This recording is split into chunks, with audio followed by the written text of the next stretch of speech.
Assalamualaikum warahmatullahi wabarakatuh. Selamat pagi Mitra Setia. Selamat berjumpa lagi di hari Senin yang mungkin bisa dibilang dingin nih Mitra Setia ya. Apalagi di pagi hari ini, tadi pagi memang sempat hujan. Dan pastinya meskipun hujan gak akan mengurangi aktivitas dan juga produktivitas kita di hari Senin kali ini. Bersama lagi dengan Dea Maharani dalam acara live special talk bersama KPPN Pacitan edisi Senin 17 Oktober 2022. Yang mana di hari ini kita sudah kedatangan narasumber di Radio Suara Pacitan.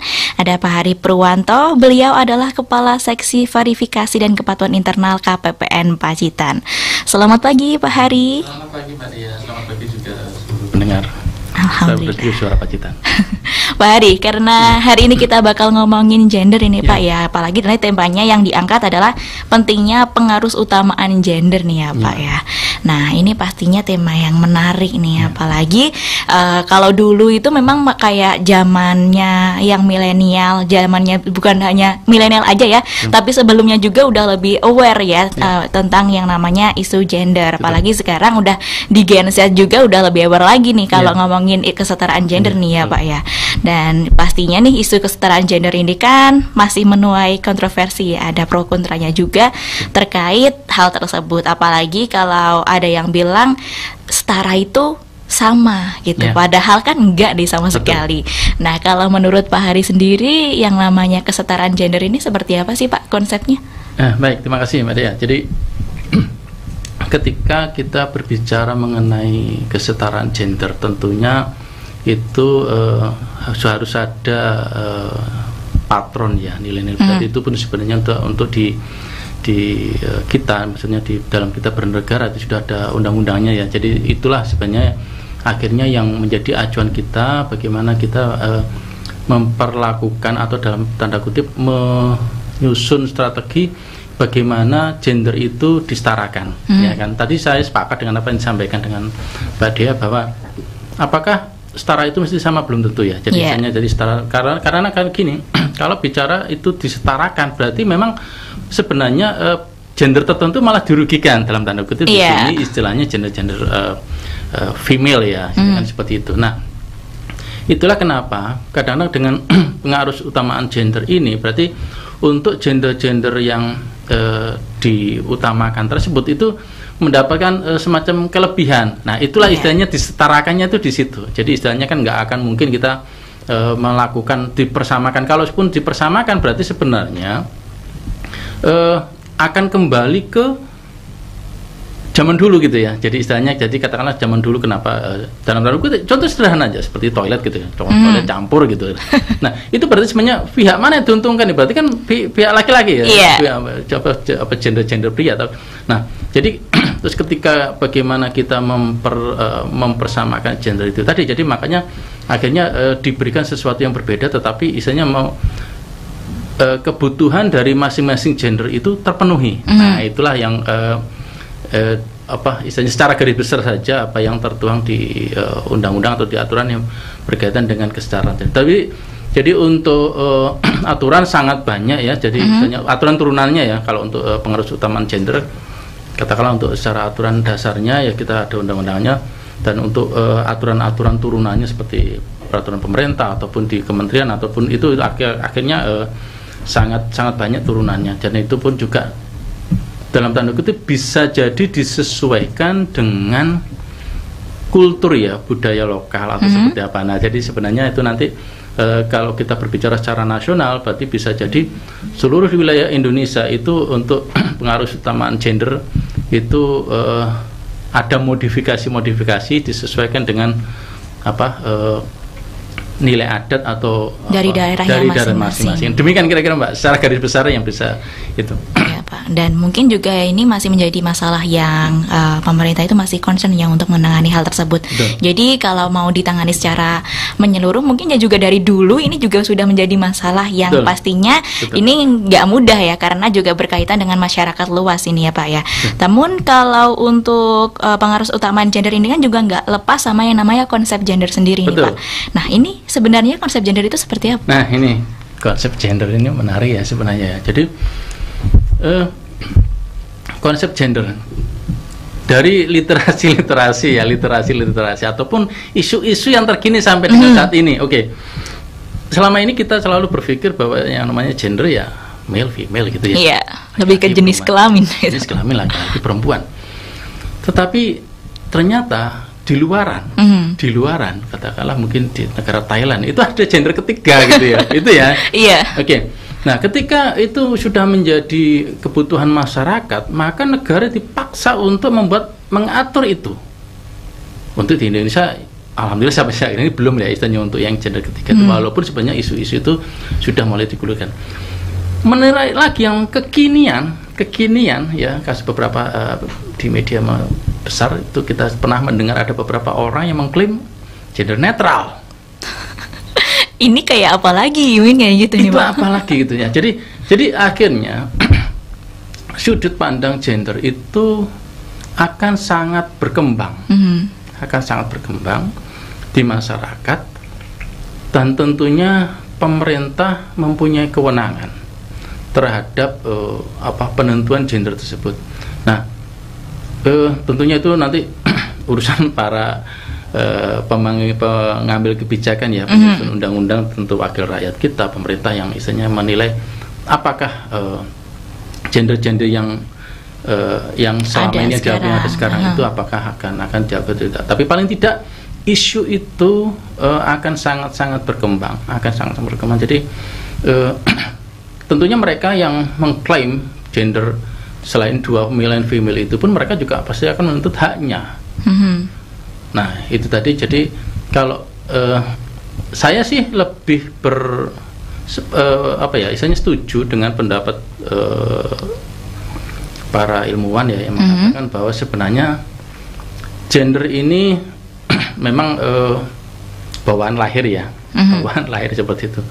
Jadi ketika mungkin dalam tanda kutip manusia memodifikasi gendernya tersebut, ya itu nanti akan terkembali ke masing-masing. Nah, sekarang terus kemudian ketika memang negara tersebut dalam tanda kutip pemerintah ataupun wakil rakyat yang membuat undang-undang menyetujui akhirnya masyarakat tersebut, ya itu biar nanti waktu yang menjawab. Seperti itu Mbak, kira-kira mungkin kalau berbicara mengenai tapi untuk saat ini sih kalau saya sih lebih berpandangan tadi. Jadi memang untuk saat ini memang gender itu memang diciptakan dari lahir, ya itulah yang sebenarnya kita anut.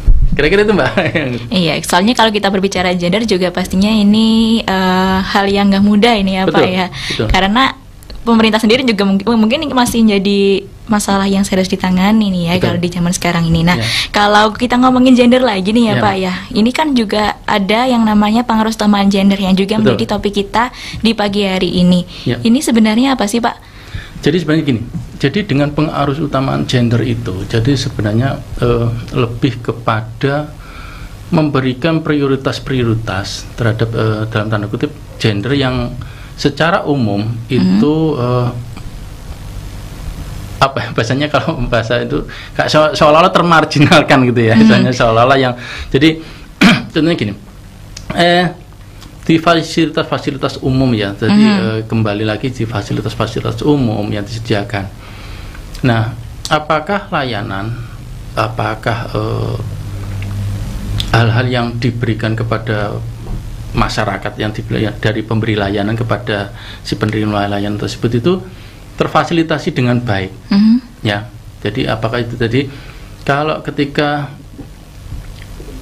kita tidak bisa memberikan maksimal, berarti sebenarnya kita seolah-olah kita itu nggak adil gitu ya, seolah-olah kita itu tidak adil. Nah, tadi mungkin saya lebih memfokuskan lagi. Jadi sebenarnya ketika peran pemerintah nih ya, peran pemerintah kepada bagaimana peran pemerintah itu bisa memberikan perlakuan yang adil, perlakuan yang setara, perlakuan yang layak terhadap gender-gender yang dalam tanda kutip yang selama ini termarginalkan.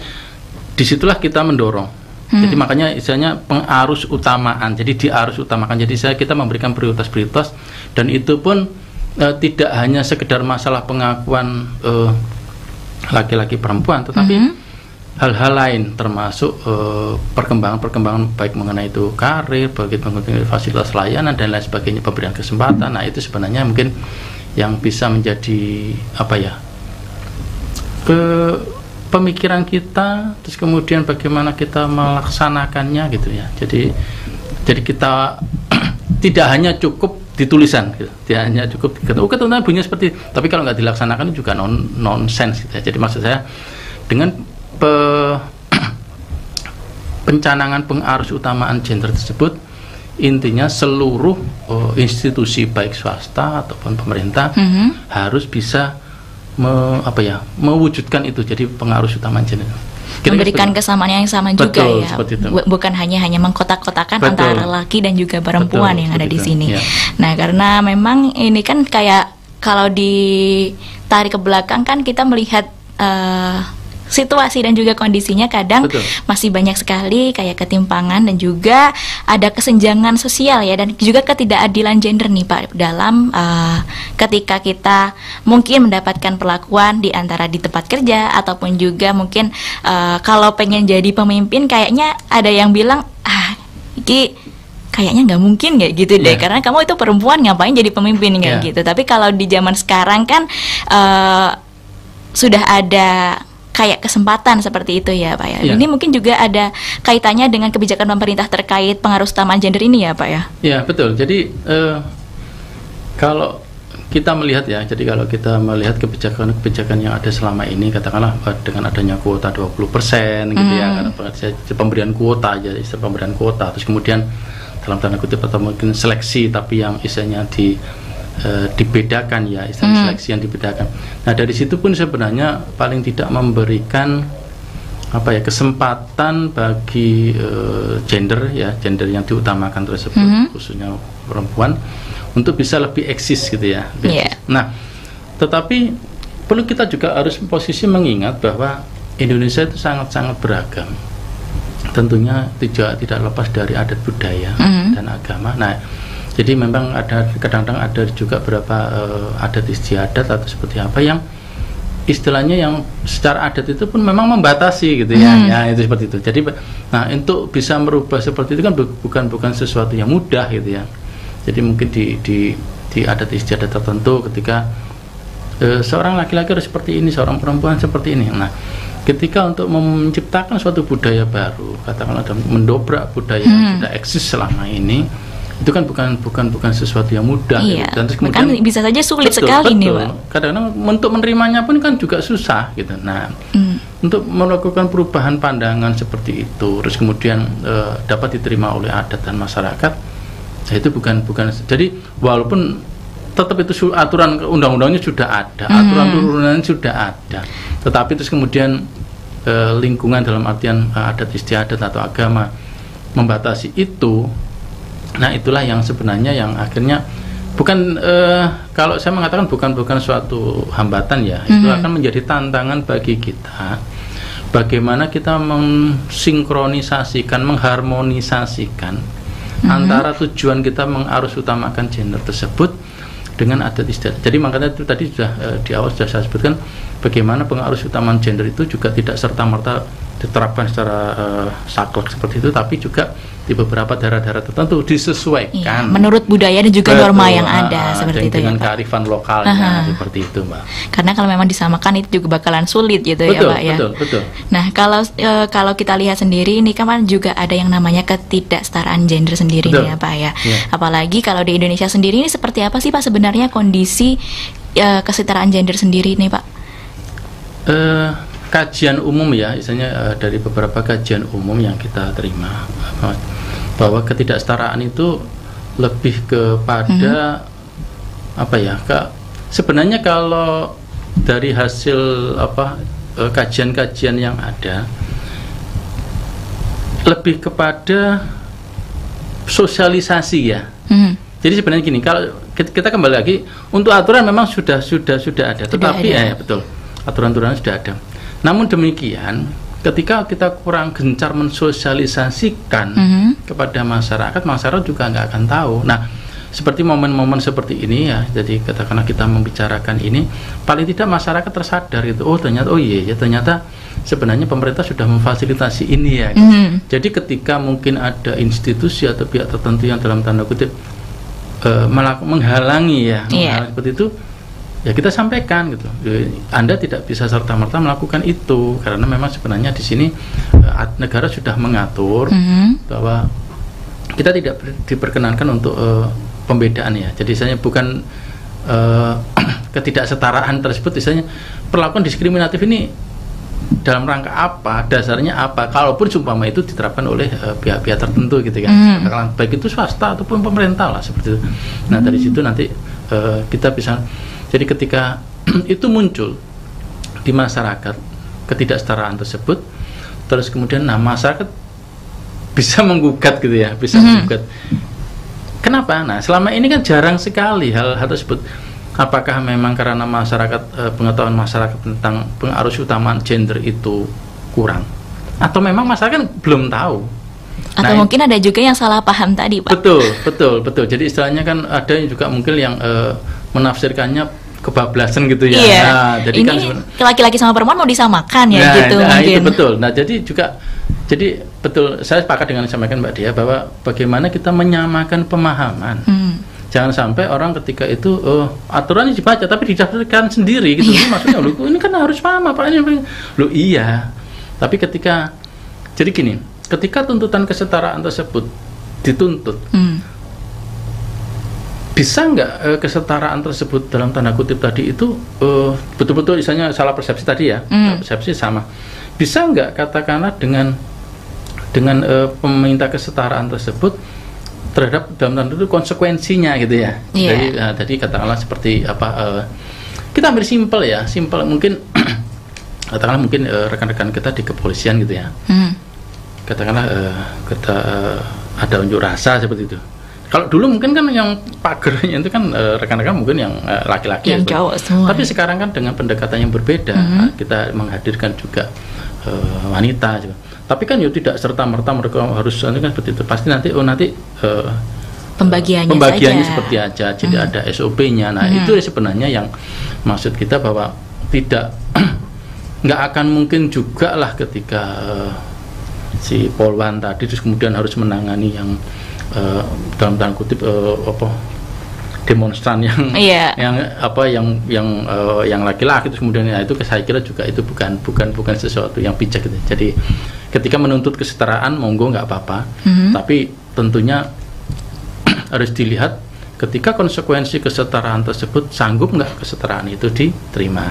Nah, itu aja Mas. Iya, apalagi kita memang itu apa ya Pak? Rasanya kayak terjebak dengan konstruksi sosial di mana kita itu kadang mengkotak-kotakan yang namanya gender antara perempuan dan juga laki-laki. Kayak laki-laki itu nggak boleh nangis, terus juga mereka harus mandiri dan juga menjadi sosok kepala rumah tangga yang wajibnya itu mengurus mencari uang gitu ya Pak. Tapi kalau untuk perempuan ini digambarkan dengan sosok yang lemah dan juga menjadi mungkin kalau di dalam sebuah pekerjaan jadi second person gitu ya Pak di dalam kantor. Padahal perempuan ini juga bisa jadi pemimpin dan kalau kita lihat lagi di zaman sekarang kan kayak mungkin jadi penjahit Pak. Terus juga jadi chef. Ini kan kalau dulu mungkin ini pekerjaan perempuan gitu, tapi kalau di zaman sekarang cowok aja juga bisa gitu. Kayak Chef Arnold juga malah bisa lebih terkenal itu Pak. Saya sepakat itu. Jadi sebenarnya ketika kita berbicara kesetaraan gender, jadi seolah-olah kita mengutamakan haknya perempuan, ya, jenis kelamin perempuan ke itu. Nah, padahal di situ pun juga ada juga kaum pria pun juga berhak juga istilahnya berhak mendapatkan hak yang sama. Mendapatkan hak yang sama ketika. Jadi bagaimana ada batasan-batasan gitu ya. Jadi istilahnya sebenarnya mutual gitu. Jadi saling silang. Bagaimana ketika gender laki-laki pria tersebut bisa melaksanakan tugas atau kewajiban gender perempuan dan juga yang gender perempuan bisa melaksanakan tugas yang lain. Jadi paling tidak kita berbicara istilahnya saling melengkapi, saling mengisi, saling berkontribusi satu sama lain di kedua jenis gender tadi ya. Nah, jadi jangan sampai salah satu gender itu merasa jadi tadi termarginalkan, merasa kenapa sana kok bisa melakukan tugas saya, tapi saya kok nggak bisa. Seperti itu Pak. Kira-kira bagaimana kita mengedukasi masyarakat bahwa ternyata kita istilahnya kalau saya menerapkan aturan seperti ini ternyata saya melanggar undang-undang ya, seperti itu. Nah itu jadi nanti ternyata saya nggak boleh melakukan itu. Kira-kira. Oke, terima kasih Pak Hari. Mungkin ini juga kita belum membahas tentang yang namanya program pengarus utama gender ya. Betul. Karena ini masih banyak sekali, kalau ngomongin isu gender itu pastinya lebih kompleks lagi, lebih luas lagi ya Pak ya. Namun kalau mungkin Mitra Setia juga punya pertanyaan terkait tema kita di pagi hari ini seputar pengaruh utama gender, Mitra Setia bisa loh mengirimkan pertanyaannya di line WhatsApp-nya Suara Pacitan di 081335435444 dan juga line teleponnya di 883427. Mitra Setia juga bisa menonton live streaming kami di channel YouTube Suara Pacitan dan juga Facebooknya Suara Pacitan. Kita akan kembali setelah beberapa pesan berikut ini. Gue dapat dari grup sebelah nih. Katanya vaksin COVID-19 itu... Iya. Aku tahu dari temennya temanku punya temen. Kita sebarin aja ke 10 grup. Kita lihat Udah. Infonya COVID kayaknya ini nih. apa sih? Berita COVID dari mana nih? Jangan-jangan hoax lagi. Bener nggak? Masa hoax sih? Tuh, hoax. Waduh, hati-hati hoax nih. Masa sih?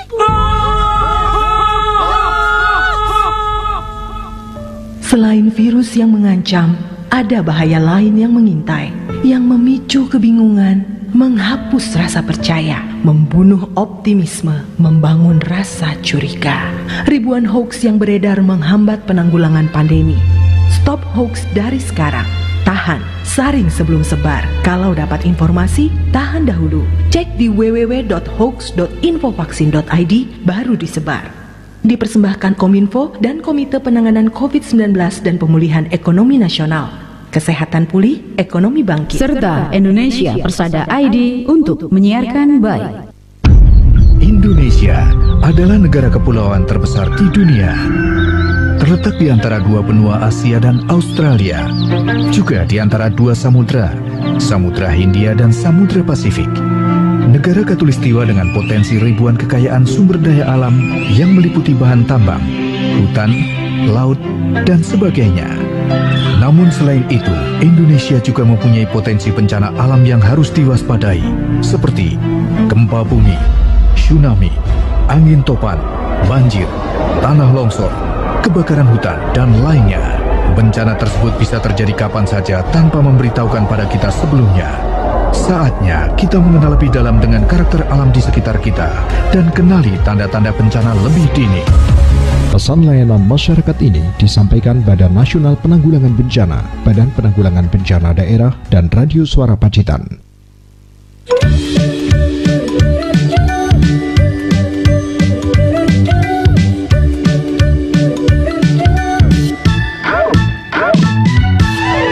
Ada cerita, juga kabar berita yang terlihat lebih indah.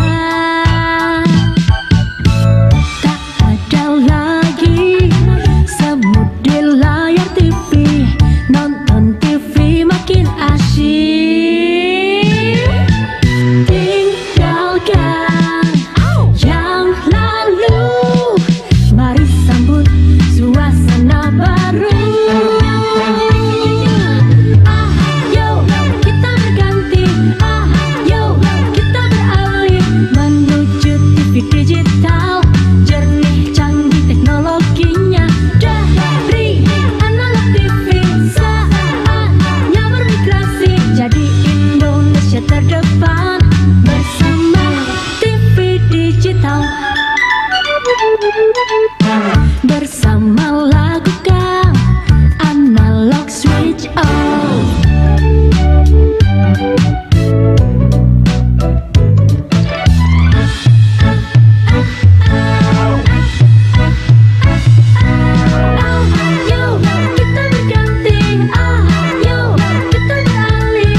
Kembali menyapa dari Jalan Veteran 15A Kota Pacitan, masih bersama Dea Maharani dan juga Pak Hari. Gimana nih Pak Hari, masih semangat Pak? Alhamdulillah tetap semangat, walaupun cuacanya mendung-mendung tetap semangat. Iya, alhamdulillahnya ini mendung ya Pak ya. Karena tadi pagi juga sempat hujannya deras banget ini Pak.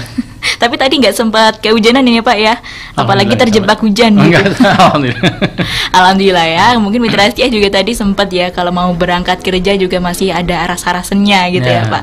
Tapi nggak boleh ya, karena ini hari Senin, tetap harus produktif sekali. Nah, semangat juga untuk Mitra Setia ya, karena kita di pagi hari ini bakalan membahas lagi tentang yang namanya pengaruh utamaan gender. Nah, sebelum kita lanjut lagi nih Pak Hari, kita bergabung dulu dengan gatekeeper kita karena ada beberapa pertanyaan sudah masuk nih. Oke, Purwo? Ya, Bu Ria dari Pacitan Kota, keberadaan perempuan di desa sepertinya agak sulit untuk berkarya, ditambah lagi dengan adanya hambatan dari tradisi yang berlaku. Bagaimana caranya para perempuan dapat berkontribusi walaupun menghadapi hambatan situasi tersebut? Silakan Pak Hari. Baik, terima kasih. Jadi sudah kita bahas tadi ya. Jadi sebenarnya ketika keterbatasan khususnya kaum perempuan dalam berkontribusi tadi ya, khususnya di pedesaan itu sebenarnya juga sudah menjadi catatan dari seluruh institusi pemerintah. Tapi sebenarnya gini, pemerintah secara tidak langsung melakukan pengarusutamaan gender yang dititipkan ke program-program. Contohnya seperti ini, seperti UMKM ya, dalam tadi katakanlah pemberian kredit ya, pemberian kredit mikro gitu ya. Nah, itu kan ada ya, kredit UMI. Itu yang banyak disasar adalah kaum wanita. Ya, bagaimana memberdayakan kaum wanita. Ya, jadi pemberian kredit ultra mikro seperti itu. Jadi ada yang kelompok wanita, terus kemudian yang melakukan usaha UMKM seperti itu. Nah, terus kemudian mereka difasilitasi kredit seperti itu. Paling tidak mereka juga diberdayakan untuk bisa dalam tanda kutip bisa menambah penghasilan. Itu yang pertama. Yang kedua,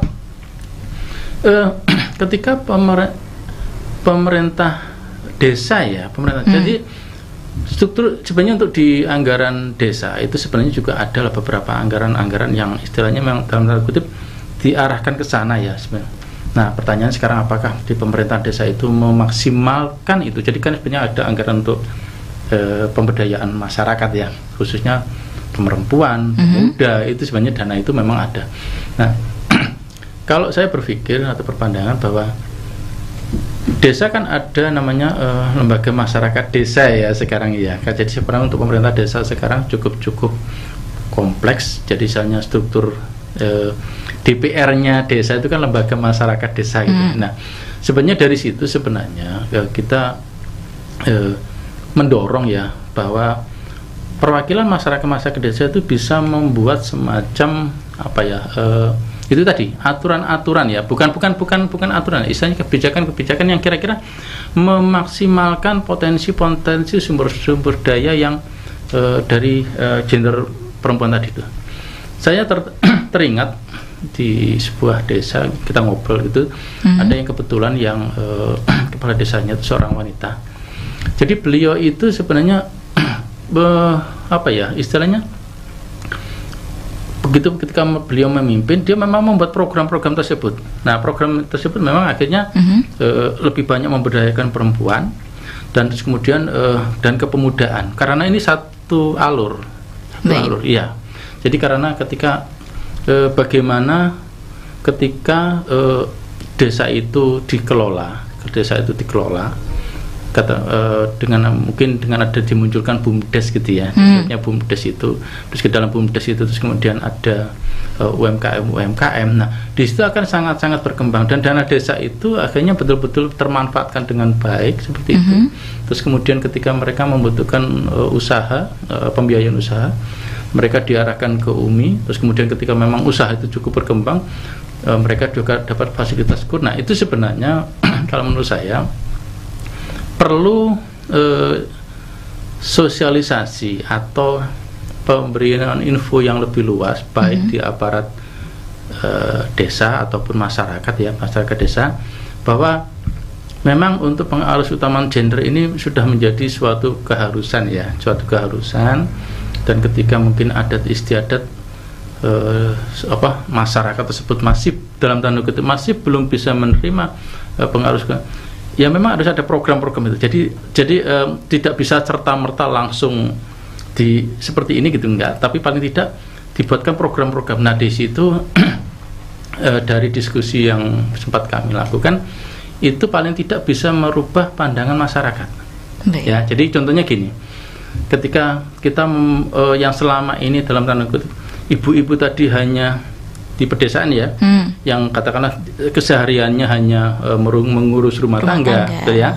Tapi ketika terus kemudian oleh desa dibuatkan program, jadi ibu-ibu itu kumpulkan seperti mereka itu, bisa berkarya ya, menghasilkan sesuatu atau seperti apa. Nah itu terus kemudian secara nggak langsung kan, mereka terbuka pikirannya gitu. Oh ya ngapain juga saya katakanlah setelah ngurus rumah tangga kan nggak ngapa-ngapain gitu kan. Nah setelah itu dengan waktu luangnya itu dia bisa menghasilkan sesuatu. Saya sempat melihat, jadi kebetulan saya pernah bertugas di Nusa Tenggara Timur ya, di daerah mungkin belum ada tahu, nanti lihat di peta itu namanya Pulau Saburai Jua. Jadi dia di arah posisi di paling selatan Indonesia sih sebenarnya, jadi Jawa. Nah jadi di sana kaum wanita itu betul-betul diberdayakan untuk membuat kain songket ya, songket itu ya, kain songket itu. Nah dengan adanya itu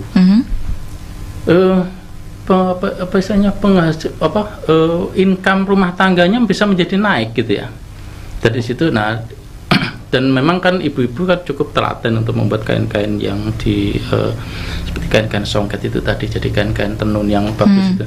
Nah paling tidak terus kemudian desa membuat desa wisata kompleks wisata gitu ya, wisata seperti itu. Jadi ibu-ibu diarahkan untuk membuat semacam kayak semacam toko gitu ya, toko atau berarti outlet, mereka memang betul, menjual di sana, menjual gitu di ya, sana dan itu pun difasilitasi di sana. Yang bisa saya ambil dari semangat mereka, ternyata masyarakat yang selama ini berpandangan bahwa ya hanya ngurus rumah tangga, tetapi ketika program itu dilaksanakan, itu masyarakat menjadi terbuka pikirannya, mulai mau menerima bahwa eksistensi perempuan dalam itu, dan efeknya outcome-nya pastinya ya income rumah tangga menjadi naik seperti itu. Ya, karena ini memang juga berkaitan dengan mindset ya, Pak. Betul. Dan kalau mau merubah mindset seorang itu hal yang paling sulit sepertinya. Nah, jadi gini Mbak, yang menjadi pemikiran saya gini, Nusa Tenggara Timur dan itu di suatu pulau terpencil, jadi kalau jauh, ketika kita harus berangkat ke sana itu harus pesawat yang twin otter, maksudnya yang paling yang hanya untuk 9 penumpang. Daerah seperti itu saja ya, mereka itu bisa merubah pola budaya. Saya pribadi meyakini, kenapa sih di Jawa, di Pacitan, daerah-daerah sekitar katakan mungkin yang pinggiran Pacitan lah, Bandar atau Nawangan atau seperti apa. Saya yakin mereka pun juga bisa untuk merubah mindset tersebut gitu. Jadi head to headnya seperti itu. Oke, ketika tadi disampaikan Pak, untuk kenapa di desa nggak bisa? Karena saya mengkomparasi untuk daerah yang di sana aja lo bisa, masa di sini nggak bisa? Kira-kira seperti itu, Mas. Jadi bagaimana pemerintah desa tadi, masyarakat asli mau melakukan perubahan mindset tersebut, harus utamakan gender. Demikian Mbak, kira-kira mungkin yang bisa. Baik, terima kasih Pak Hari. Untuk selanjutnya, Purwo. Yoni di Pacitan, saya sepakat kesetaraan gender sudah banyak dilaksanakan di negeri ini. Pemerintah juga sudah sangat akomodatif terhadap tuntutan yang ada. Yang justru mengkhawatirkan adalah terjadinya fenomena sosial yang menuntut diakuinya golongan baru di luar gender yang sudah ada. Menurut saya, gender dan kodrati adalah dua hal yang harus dibedakan. Semoga kita semua selalu berada di jalan yang benar sesuai kodrati kita masing-masing. Oke, baik, terima kasih. Ini juga kita bakalan bahas lagi yang tadi ini ya Pak ya. Jadi sebenarnya di awal itu pun juga sudah sempat kita bahas ya, bahwa sebenarnya memang fenomena. Jadi memang ketika saya sepakat yang disampaikan oleh para pendengar tadi, bahwa memang Betul. Tuhan itu hanya menciptakan dua jenis gender itu, perempuan, laki-laki, perempuan, pria, wanita. Itu sebenarnya sudah kodrat seperti itu. Nah, tapi dengan perkembangan zaman, misalnya zaman yang sudah tua ini, ya manusia pun juga akhirnya berpikir lain atau seperti apa, dan apa yang disampaikan, dan itu pun sebenarnya bukan sesuatu yang baru ya, sebenarnya kan itu pun sebenarnya sudah kejadiannya udah dari zaman dulu itu pun sudah ada gitu ya, tapi itu kan muncul tenggelam. Nah,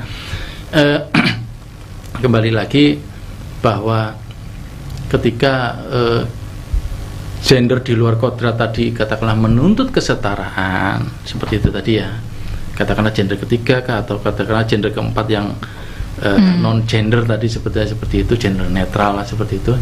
Nah, tetap kembali lagi bahwa peran negara di sini, dan tentunya perwakilan rakyat tentunya sudah bisa memikirkan itu. Jadi kita sebagai masyarakat ya, kita kalaupun memang ada aspirasi yang mau kita sampaikan, sudah ada salurannya ya, kita sampaikan kepada beliau-beliaunya yang memang mewakili suara kita, dan tentunya negara nanti akan memutuskan mana yang terbaik untuk dijalankan di negara ini. Kira-kira itu Mbak. Berarti kembali lagi kepada kebijakan dari pemerintah gitu ya, itu. Baik, terima kasih Mbak Hari. Selanjutnya Purwo. Ya, kalau Mas Yoni di Pacitan tadi berkomentar, ini Bu Heri di Barean menanyakan banyak leader perempuan yang berurusan dengan sektor infrastruktur biasanya terkendala dengan skill advocacy antara atasan dan bawahan. Pak Hari, bagaimana menghadapi masalah seperti ini? Ya. Baik, terima kasih. Infrastruktur. Jadi sebenarnya jadi kita memang meyakini ya, kesetaraan itu kan nggak harus sama gitu ya, nggak harus sama. Contohnya katakanlah tenaga kasar, bahasanya seperti itu. Nah akhirnya kan di adat istiadat, ketika kita lihat di Bali, ya kan, kita juga melihat bahwa untuk tenaga kuli bangunan atau seperti apa itu juga ada di beberapa daerah sana di luar Jawa itu ada gitu ya, ada itu saya beberapa juga sempat melihat loh, ada juga ya istilahnya kalau di luar Jawa memang ada ya, tapi mungkin di Jawa mungkin itu sesuatu yang aneh gitu ya, sesuatu yang aneh gitu ya, masih jarang ada, tapi jarang. Nah jadi kembali lagi bagaimana masyarakat itu bisa menerima sesuatu yang aneh, dalam tanda kutip sebenarnya akan seolah-olah pandangannya itu kok nggak wajar, aneh gitu ya. Tapi mungkin di tempat lain itu sesuatu hal-hal yang lumrah saja, lumrah saja gitu. Nah akhirnya gini, ketika menganggap itu sesuatu yang tidak lumrah, bagaimana masyarakat itu bisa menerima bahasanya contohnya gini, di bidang infrastruktur, ketika masyarakat masih belum bisa menerima bahwa gender perempuan itu melaksanakan tenaga kasar seperti itu, tapi paling tidak ketika katakan ada profesi lain, katakanlah selain mungkin menyusun bangunan atau seperti apa ya, terus kemudian katakanlah si perempuannya ini tetap tenaga kasar ya, melakukan pekerjaan kasar, tapi mungkin secara fisik tidak terlalu berat ya. Contohnya gini, saya pernah kebetulan family jauh ya, family jauh. Kebetulan dia itu mengambil jurusan STM bangunan. Nah, waktu itu semua itu pasti akan pertanyaan, ini nggak salah tak kamu mengambil jurusan itu gitu. Tetapi itu dibuktikan dia ketika dia bangun rumahnya, bangun sendiri, bangun. Jadi dia istilahnya hanya mungkin gambar sederhana ya, kalau saya yakin kalau desain sederhana seperti itu, dan kita pun sampai terbengong-bengong, dan itu pun kejadiannya mungkin 20 atau berapa puluh tahun yang lalu seperti itu. Nah intinya adalah ketika masyarakat sudah bisa menerima gender perempuan melaksanakan tugas-tugas di bidang infrastruktur seperti itu, ya itu akan menjadi suatu budaya yang baru, sesuatu yang baru. Nah, pemerintah pun sebenarnya dalam apalagi hal ini untuk meningkatkan income masyarakat ya. Kadang-kadang kan kalau zaman dulu ada istilahnya proyek-proyek swakelola ya, maksudnya yang memang yang memberdayakan masyarakat. Nah, itu kan juga ada beberapa yang memberdayakan selain pria juga wanita untuk melaksanakan proyek-proyek infrastruktur seperti itu. Jadi sebenarnya kalau dalam pandangan saya sebenarnya bagaimana masyarakat bisa menerima gender perempuan untuk melaksanakan pekerjaan-pekerjaan yang infrastruktur tadi. Kira-kira seperti itu, Mbak. Jadi lebih kepada masyarakat saja sih sebenarnya bagaimana merubah mindsetnya, merubah budaya yang sudah ada. Demikian. Iya, rasanya seperti kita akan mendobrak konstruksi sosial tadi ya, Pak. Betul. Karena kadang stereotip dari masyarakat itu ya udah kayak gitu. Jadinya bagaimana kita menyesuaikan dengan budaya dan juga norma yang ada. Dan itu pun bertahap, Mbak. Dan itu pun bertahap. Jadi yang seperti sudah saya sampaikan tadi, ketika di daerah NTT tadi, ya memang patronnya katakanlah perempuan ini hanya ngurus rumah tangga, terus kemudian berubah dia diberdayakan itu kan nggak gampang nerima. Tapi setelah itu sesuatu hal yang lumrah gitu. Nah, saya yakin itu nanti ketika itu pelan-pelan satu persatu dan itu pun disisipkan dari program-program pemerintah, program-program pemberdayaan masyarakat. Nah, tentunya pastinya akan budaya masyarakat pasti akan berubah. Kira-kira seperti itu, Mbak, yang ya, karena yang namanya perubahan itu juga nggak bisa secara mendadak. Betul. Nanti ada waktunya. Bisa aja mulai mungkin dari program-program pemerintah. Tapi kira-kira kebijakan pemerintah itu dalam hal ini itu apa saja sih, Pak? Jadi sebenarnya kalau untuk di instansi pemerintah ya, jadi seperti di instansi pemerintah untuk saat ini kebetulan kayak seperti di kami ya, contoh di kami di Kementerian Keuangan. Jadi kami harus menyediakan fasilitas-fasilitas, baik itu ruang menyusui, terus kemudian area bermain anak gitu ya.